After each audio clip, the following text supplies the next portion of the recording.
Kesenian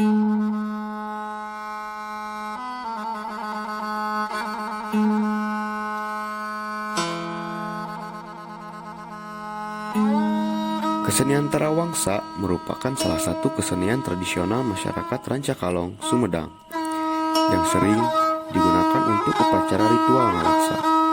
Kesenian ini juga terdapat di masyarakat Sunda lainnya seperti Ciwidey, Cianjur, Sukabumi, Garut, Banjaran, Ciamis, Subang, Purwakarta, Karawang, dan Banten. Rancakalong merupakan bagian wilayah dari Kabupaten Sumedang yang cukup terkenal dengan seni budayanya. Masyarakat Rancakalong secara geografis termasuk masyarakat pegunungan yang melahirkan berbagai jenis kesenian yang bernilai tinggi. Salah satunya jenis kesenian itu adalah Tarawangsa. Alat musik lainnya yang dimainkan dalam mengiringi pertunjukan Tarawangsa adalah kacapi Tarawangsa atau biasa disebut kacapi jentreng yang bentuknya mirip dengan kacapi indung dalam tembang Sunda Cianjuran. Kacapi jentreng yaitu sebuah alat petik 7 dawai yang menyerupai kacapi indung. Tarawangsa merupakan kesenian yang identitas estetikanya terletak pada unsur musik. Secara etimologi, Tarawangsa berasal dari gabungan 3 kata, yakni ta, ra, dan wangsa. Ta merupakan akronim dari kata meta yang berarti pergerakan, lalu ra berarti api yang anggun. Dan kata wangsa sinonim dari kata bangsa, yaitu makhluk yang menempati satu wilayah atau alam dengan aturan yang mengikatnya. Jadi, Tarawangsa dapat diartikan kisah kehidupan bangsa matahari. Dengan kalimat lain, Tarawangsa merupakan kesenian penyambutan bagi hasil panen padi tumbuhan yang sangat tergantung pada matahari sebagai simbol rasa syukur kepada Tuhan Yang Maha Esa. Di daerah Rancakalong, Tarawangsa disebut ngek-ngek. Istilah tersebut diambil dari bunyi waditra alat gesek tersebut yang ketika digesek menghasilkan bunyi ngek-ngek.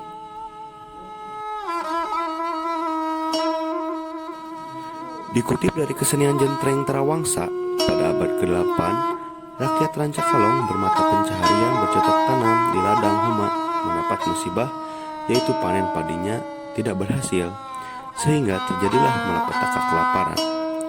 Untuk menanggulangi musibah ini, maka tokoh masyarakat di Rancakalong yang bernama Wisanagara bersama tokoh lainnya bermusyawarah untuk sepakat mengganti tanaman padi menjadi tanaman hanjeli.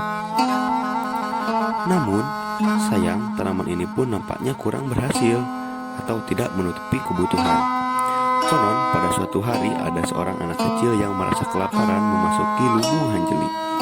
Karena keinginan tahuannya persediaan hanjeli, namun sialnya anak tersebut tertimpa seikat hanjeli sehingga meninggal dunia. Dan saat itu, tokoh atau sesepuh masyarakat Rancakalong memutuskan rag-rag ucap untuk tidak lagi menanam hanjeli dan akan diganti kembali dengan menanam padi. Tapi konon untuk menanam padi pun bibitnya telah habis. Untuk hal ini, maka para sesepuh masyarakat bermusyawarah lagi untuk berupaya mencari bibit padi.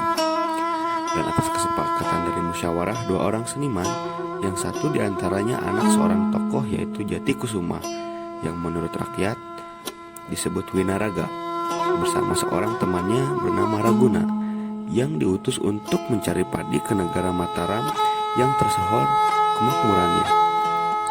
Dengan berbekal sebuah kecapi, maka dua orang sahabat tersebut pergi menuju negara Mataram untuk melaksanakan tugasnya sambil mengamen seni kecapi.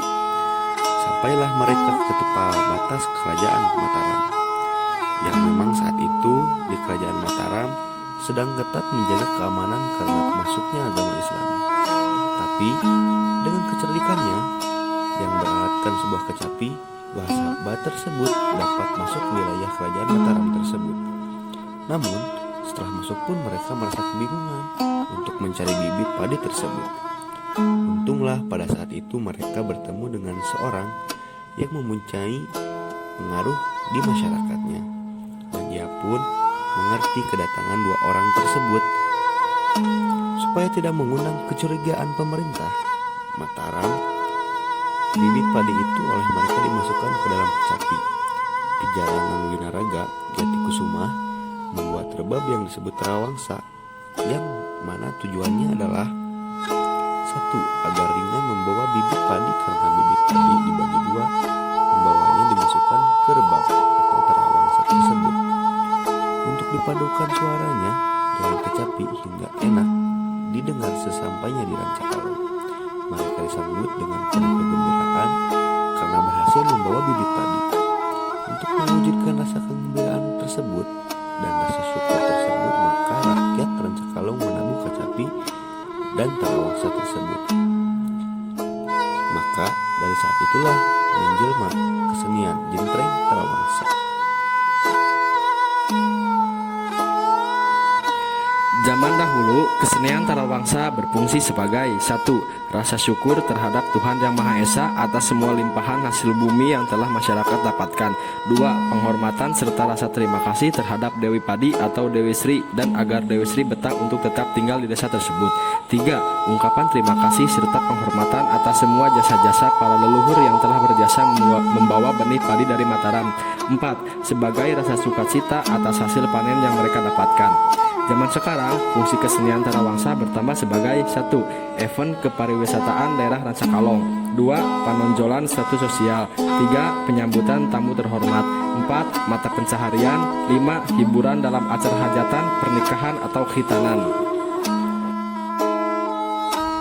Dalam setiap upacara, Tarawangsa menyandang peran virtual sebagai pengiring upacara ritual untuk mendatangkan Dewi Sri atau disebut juga Nyi Pahati serta arwah-arwah leluhur.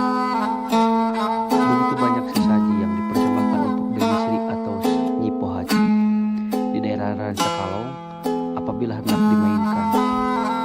Instrumen Tarawangsa harus diasapi dengan asap yang mengepul dari kemenyan, dikukus atau perbuyan tempat pembakaran kemenyan. Adapun beberapa peran yang harus ada dalam penyajian Tarawangsa, di antaranya yaitu nuboga hajat yang mempunyai maksud, saehu sesepuh laki-laki yang memimpin acara, beribuan 7 orang ibu-ibu yang mendampingi saehu, panabuh 2 orang ahli yang memainkan Tarawangsa. Tarawangsa terdiri dari 3 susunan pokok acara yang wajib ada, yaitu kalung surken atau disebut proses memulai acara dengan 7 orang peribuan yang menurunkan pangkonan, berbagai macam alat make up dan gabah. Dan kalung surken ini dimulai dari jam 21 waktu Indonesia Barat sampai dengan jam 00 waktu Indonesia Barat. Kemudian dilanjutkan dengan acara selanjutnya yaitu nyumpingkeun atau disebut proses menjemput Dewi Sri atau Nyi Pahati.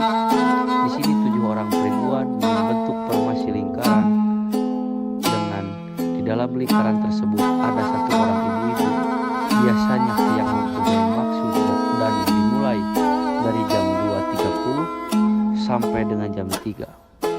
Langsung dilanjutkan ke acara terakhir yaitu nginepkeun atau disebut proses di mana pangkonan yang di acara sebelumnya yaitu ngalungsurkeun dikembalikan ke tempat semula. Adapun lagu-lagu yang terdapat dalam Tarawangsa yaitu kurang lebih 42 lagu.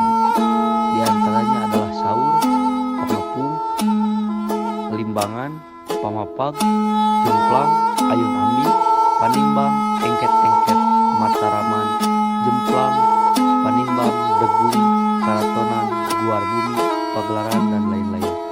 Dan 7 lagu utama yang dimainkan tanpa henti di awal acara adalah saur, pengepung, pamapak, mataraman, engket-engket, ayun ambing,